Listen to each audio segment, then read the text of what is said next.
नमस्कार शेतकरी मित्रांनो, शिंदे ॲग्रोटेकमध्ये आपलं सर्वांचं स्वागत। शेतकरी मित्रांनो, आजच्या व्हिडिओमध्ये आपण माहिती घेणार आहोत मका पिकामध्ये जोमदार वाढ होण्यासाठी काय करावे याबद्दल। आपण मका पेरणीपासून ते मकाच्या काढणीपर्यंत हे सर्व माहिती बघणार आहोत। यामध्ये पाणी व्यवस्थापन असेल, खत व्यवस्थापन असेल किंवा आपण जे काही फवारणी करणार आहे त्या फवारण्यांचं योग्य नियोजन असेल, याबद्दल सर्व माहिती या व्हिडिओमध्ये घेणार आहोत। तर मित्रांनो, त्यापूर्वी आपण चॅनलवरती नवीन असाल तर आत्ताच एका शेतकरी मित्राच्या चॅनलला सबस्क्राईब करून घ्या आणि बेल आयकन ऑलवरती सिलेक्ट करा। मित्रांनो, या चॅनलवरती आपण स्वतः अनुभवलेली माहितीचे व्हिडिओ आपल्यापर्यंत पोहोचवले जातील।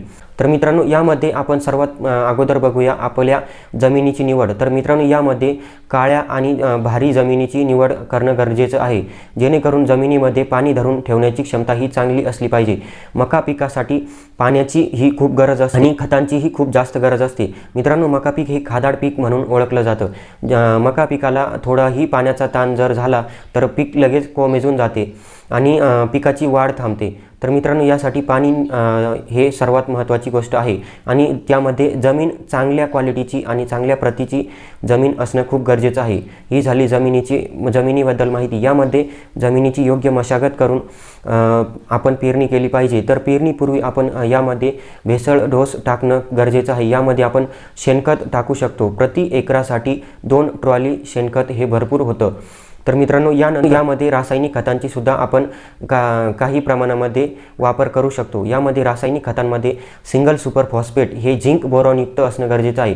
झिंक बोरॉनयुक्त सिंगल सुपर फॉस्फेट आणि MOP पोटॅश प्रति एकरासाठी सिंगल सुपर फॉस्फेट हे 100 किलो आणि MOP पोटॅश हे 30 किलो प्रति एकरासाठी आपण बेसल डोस देऊ शकतो। यामध्ये पेरणी करताना आपण पेरणी यंत्राच्या साहाय्याने आपण यामध्ये मातीमध्ये हे खत मिक्स करू शकतो, जेणेकरून आपण पेरणी केल्यानंतर मकाच्या बियाला हे लवकर उपलब्ध होईल आणि मका पिकाची चांगली वाढ होईल।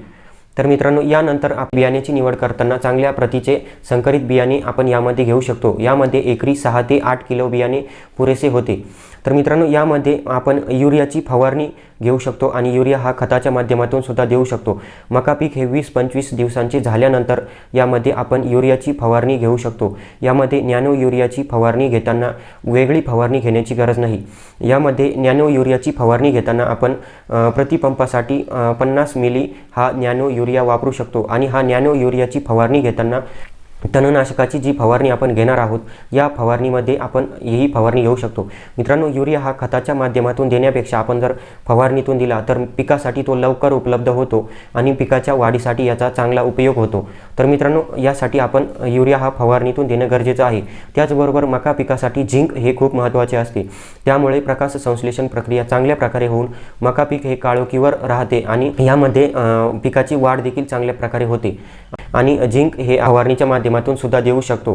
तर यामध्ये झिंकच्या फवारणीबद्दल आणि कशा प्रकारे याचं नियोजन केलं पाहिजे याबद्दल स्पेशल व्हिडिओ बनवलेला आहे, त्याची लिंक डिस्क्रिप्शनमध्ये दिलेली आहे। तर मित्रांनो, अशा प्रकारे आपण आपल्या जमिनीच्या पोतानुसार तसेच आपल्याकडे असलेल्या हवामानानुसार योग्य त्या मकाच्या वाणांची निवड करून आणि चांगल्या जमिनीची निवड करून भरघोस उत्पन्न घेऊ शकतो। मित्रांनो, व्हिडिओ कसा वाटला कमेंटमध्ये नक्की सांगा आणि चॅनलला सबस्क्राईब करायला विसरू नका। भेटूया पुढील व्हिडिओमध्ये, तोपर्यंत धन्यवाद।